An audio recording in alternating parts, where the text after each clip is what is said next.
Meanwhile, a new Cold War seems to be brewing, not on land, but in the silent, crushing depths of our oceans. Western and Eastern powers are playing a rather dangerous game of cat and mouse beneath the waves.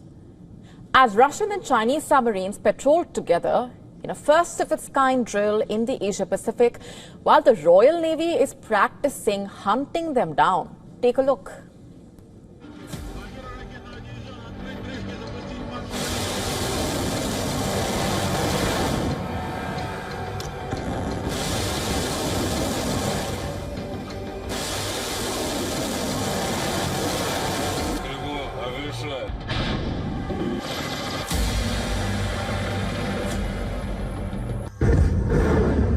Silent, invisible and deadly. A new battle is unfolding beneath the world's oceans in the North Atlantic.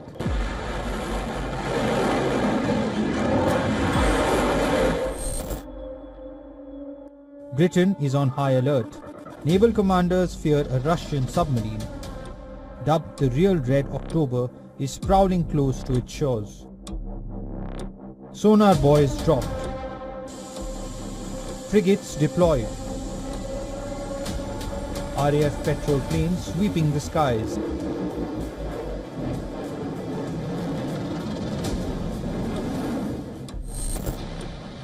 Every ping, every shadow treated as a threat. The hunt is on. Across the globe, another chapter of this undersea chess match is playing out. For the first time, China and Russia have launched a joint submarine patrol in the Asia-Pacific.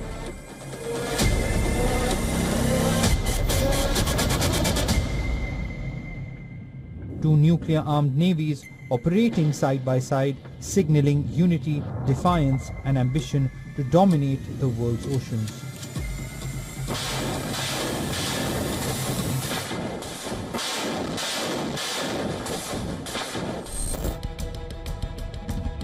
Western intelligence calls it a double provocation.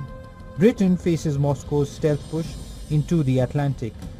The US and its allies confront a Beijing-Moscow axis patrolling contested waters in Asia. And unlike battles fought in the open air, this war is silent. Submarines move unseen, armed with torpedoes and nuclear missiles. One mistake, one miscalculation could ignite a clash with catastrophic consequences.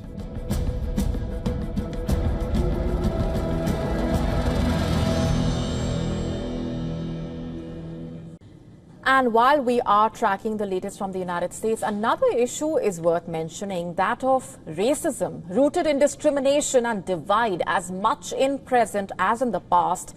Back in May, US President Donald Trump, remember, offered refugee status to the minority white Afrikaner community in South Africa. Trump's administration claimed that this community were victims of discrimination and quote-unquote genocide, a claim that was rejected by the government of Pretoria. At a press briefing, meanwhile, the South African foreign minister called out the U.S. refugee program for its preferential treatment of Afrikaners in South Africa to enter the United States. He went a step further to call it apartheid 2.0. Listen in. You know, with our history of our country, a preferential treatment of a particular privileged group, the Afrikaners, who are not running away from any genocide in this country, is definitely apartheid 2.0. And now, after taking office in January, Trump essentially halted refugee arrivals in the U.S. However, he made an exception for the Afrikaners. And this is despite Pretoria saying that they do not face persecution.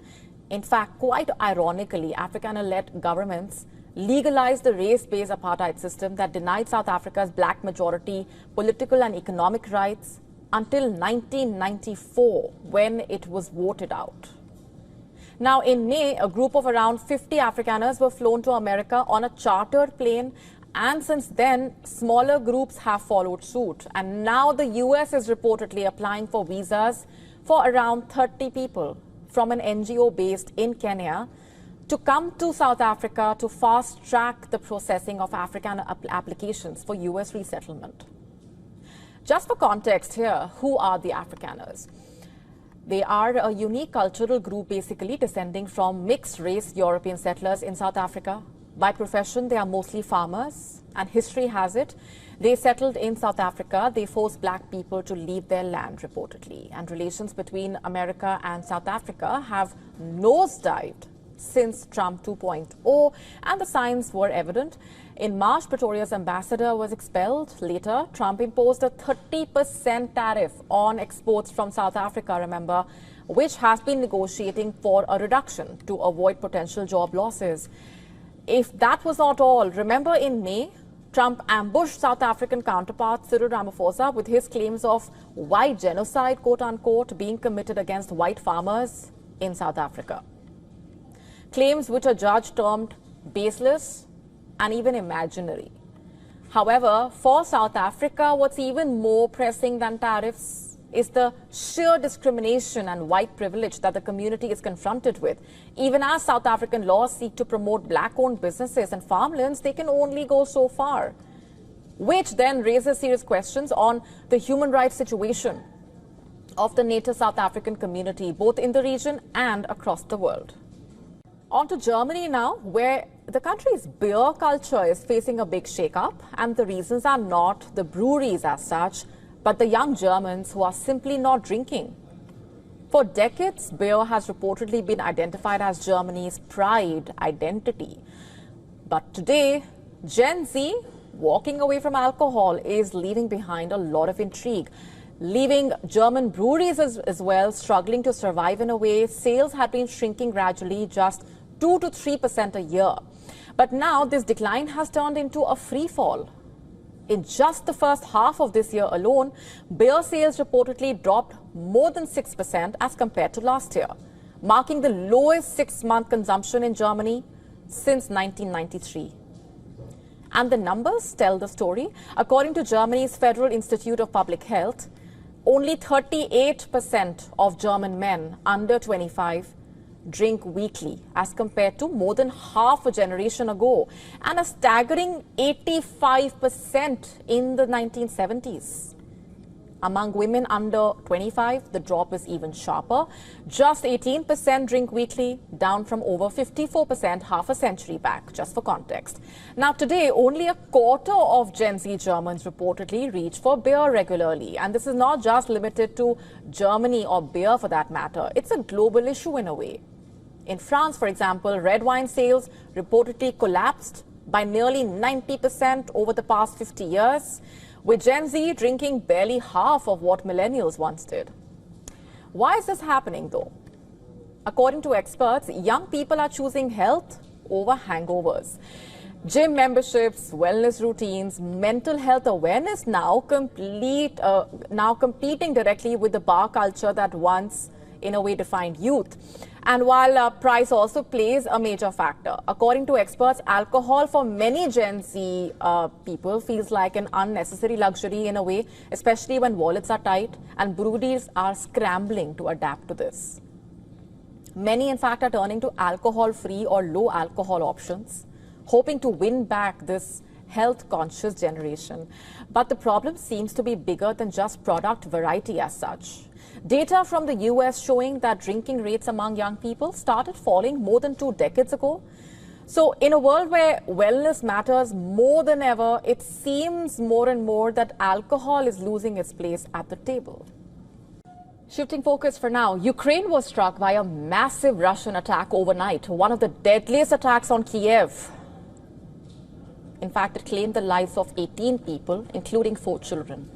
The president of Ukraine has said that the attack showed Russia's quote-unquote rejection of efforts being taken to stop the war. What does all of this mean for the peace talks, though?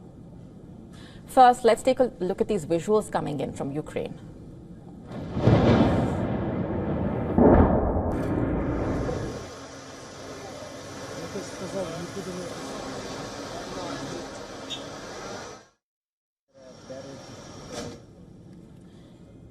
Rescuers raced to reach the victims after the Russian strikes pounded buildings in Kyiv.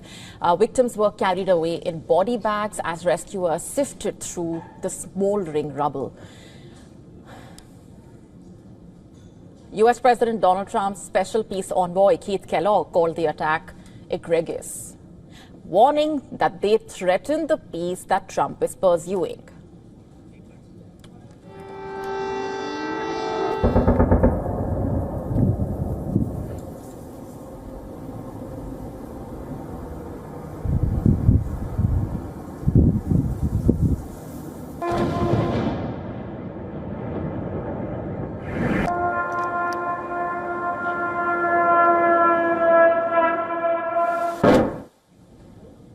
And according to Ukraine, Russia unleashed 629 air attack weapons on Ukraine overnight, which consisted of over 500 drones, 31 missiles.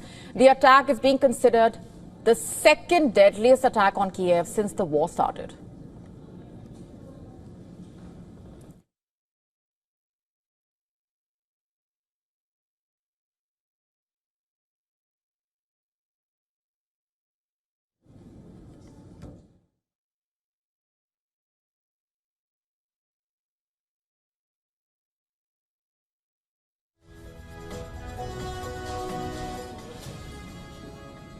In fact, the Russian strike blasted a 5-story crater in one apartment block, ripping the building into two. Zelensky called the attack a horrific and deliberate killing of civilians. He also called for Russia to face fresh sanctions. Meanwhile, Russia said that it struck military-industrial complex enterprises and military air bases in Ukraine using high-precision weapons. But Russia has also rained down aerial attacks on Ukrainian cities, reportedly, despite US President Donald Trump's push for a ceasefire. On the same day that it struck Kyiv, the Kremlin said that it was still interested in peace talks, but that its strikes on Ukraine would continue. Listen to this. Свои задачи выполняют и российские вооруженные силы. Они, как было заявлено, продолжают бить по объектам военной и околовоенной инфраструктуры.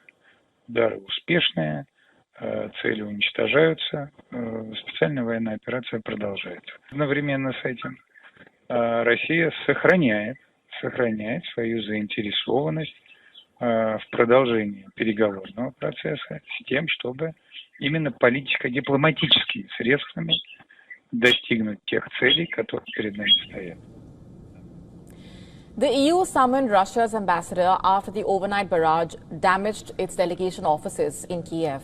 EU officials posted photos of blown-out windows and the office ceiling partially collapsed.